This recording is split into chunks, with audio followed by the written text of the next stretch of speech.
Pourquoi en Afrique on veut tuer les petites moyennes entreprises? Dans cette vidéo, je vais essayer de développer certains faits que j'observe et qui sont des faits qui n'encouragent pas les petites et moyennes entreprises. Et franchement, si on y prend garde, ça va décourager beaucoup de gens à se lancer dans l'entrepreneuriat en Afrique, et ça pourra, c'est ce qui fait que le développement de l'Afrique va aussi traîner. Ok, donc je vous invite à regarder cette vidéo. Si c'est votre première fois de tomber sur cette chaîne, c'est la chaîne Afrique Entrepreneur. Je suis Ouro, moi je suis entrepreneur, et ce que je fais sur cette chaîne, c'est d'amener mes frères et sœurs africains à se lancer dans l'entrepreneuriat, créer des entreprises prospères et durables. Donc, dans cette vidéo, je voudrais parler de mes observations, surtout en termes de motivation des petites et moyennes entreprises. Vous savez, surtout dans les pays francophones, ce que j'observe, et peut-être ça peut être le cas en général en Afrique. Vous voyez, donc, les gens ou bien les gouvernements disent par leur discours qu'il faut que la jeunesse ou bien que les gens créent des entreprises.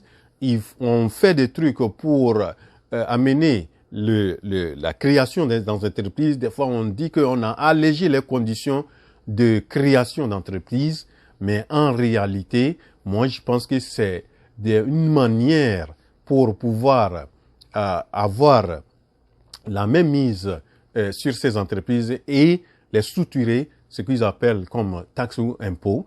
Et ces impôts, des fois, c'est des choses qui découragent, qui n'encouragent pas beaucoup l'entrepreneuriat en Afrique. Vous voyez, donc, et je vais vous donner quelques exemples où personnellement j'ai mis en place une entreprise au Togo, où l'entreprise a des difficultés en termes des recettes, mais vous êtes obligé chaque année que vous ayez perte ou pas perte, vous êtes obligé de payer l'impôt, et on s'en fout de si vous avez fait de l'argent ou pas, comment vous vivez, comment vous arrivez à payer les salariés, etc.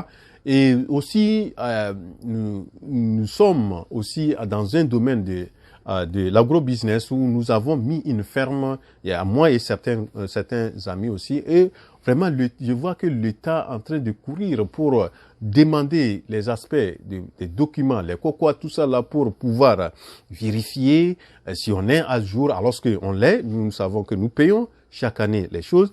Donc, c'est comme à un certain moment, vous allez voir que c'est comme un harcèlement pour pouvoir soutirer l'argent auprès de ces petites entreprises qui ont des difficultés. On ne demande même pas l'entrepreneur comment il a pu faire pour financer, démarrer son entreprise. Est-ce qu'il a pris un prêt? Est-ce qu'il a déjà payé ce prêt? Et comment payer? Bon, rentrer dans ces fonds ou bien qu'il arrive à avoir retour sur son investissement. Ce n'est pas le souci pour nos gouvernements. Et je crois qu'il y a tout récemment aussi, j'ai suivi l'interview que Philippe Simon a fait à Jean Billon. C'est un grand dans le domaine. Jean Billon, c'est quelqu'un qui est grand dans le domaine de l'entrepreneuriat en Côte d'Ivoire.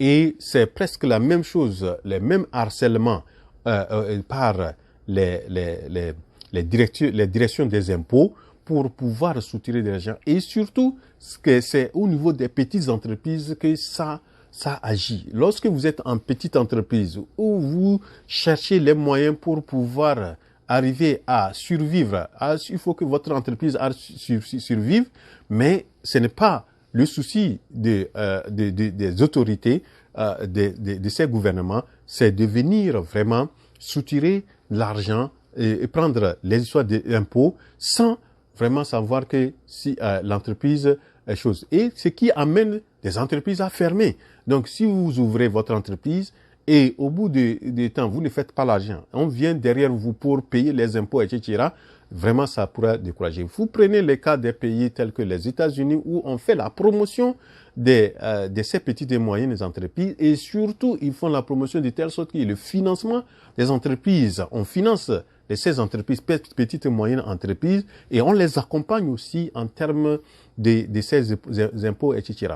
Vous voyez? Donc, et aussi, vous voyez aussi, nos États, nous payons des impôts. Si vous payez les impôts et vous savez que ces impôts vont vraiment faire vont faire leur travail, et ça ne vous gêne pas de payer les impôts aussi. Mais nous voyons dans plusieurs cas, dans plusieurs cas, les impôts vont ailleurs, n'ont pas leur destination qu'il faut, et ça décourage, ça n'amène pas, ça ne motive pas à donner les impôts. Vous voyez? Donc moi, à travers cette vidéo, mon idée, c'est de pouvoir emmener et inciter les frères et sœurs africains à se lancer dans l'entrepreneuriat, mais au même moment, nos gouvernants doivent accompagner surtout la jeunesse à entreprendre, mais aussi en entreprenant, il faut accompagner ces entrepreneurs-là. Aujourd'hui, moi, je pense que la direction des impôts ou bien les services des impôts dans les pays africains doivent faire de telle sorte que ils donnent des orientations. Ils accompagnent à ces entreprises de bien réussir. Lorsque ces entreprises bien réussissent, elles n'auront pas de difficultés à payer des impôts. Mais si les entreprises se cherchent, on vient derrière eux et des fois même on vous menace de fermer votre entreprise si vous ne payez pas les impôts. Malgré que vous êtes toujours en perte, vous n'avez même pas encore retour sur investissement, on veut fermer votre entreprise. Moi, je ne sais pas quel est cette double jeu de vous dire que non, on veut vraiment on fait la promotion de la création d'entreprises et au même moment, on vient annihiler vos efforts, on veut vous faire disparaître. Vous voyez? Donc, c'est un constat, c'est ce que j'observe et si on y prend garde, le fait de harceler ces petites et moyennes entreprises pour les impôts, et ça, franchement, c'est quelque chose qui peut décourager beaucoup d'Africains à se lancer dans l'entrepreneuriat et on ne doit pas arriver là. Aujourd'hui, nous voyons que l'entrepreneuriat, c'est le moyen qui peut amener le développement de l'Afrique, c'est le moyen qui peut vraiment beaucoup aussi résoudre le problème de chômage en Afrique. Vous voyez? Donc, et si on veut le faire, il faut mettre des mesures incitatrices, de l'accompagnement à ces jeunes entrepreneurs-là, et surtout, même s'il faut donner un temps, même s'il faut donner 4 ans, 5 ans pour que ces entreprises commencent à payer des impôts et les suivre aussi, voir est-ce qu'ils arrivent à faire de l'argent. Peut-être revoir nos systèmes des impôts en ce qui concerne les petites et moyennes entreprises, même si c'est les grandes entreprises, il faut revoir ça. Parce que si on ne prend pas si grade, parce que ces entreprises-là créent des emplois, mais une fois que ces entreprises ferment, ceux qui sont employés vont se retrouver en chômage et qui perd, c'est toujours tout le monde qui perd. Vous voyez? Donc, c'est quelque chose que j'invite nos autorités et que ceux qui vont suivre ça, qui peuvent partager ces choses ou bien ceux qui peuvent donner leur point de vue pour que ça puisse influencer les décisions de nos gouvernants. Et je pense que ça vaut le coup.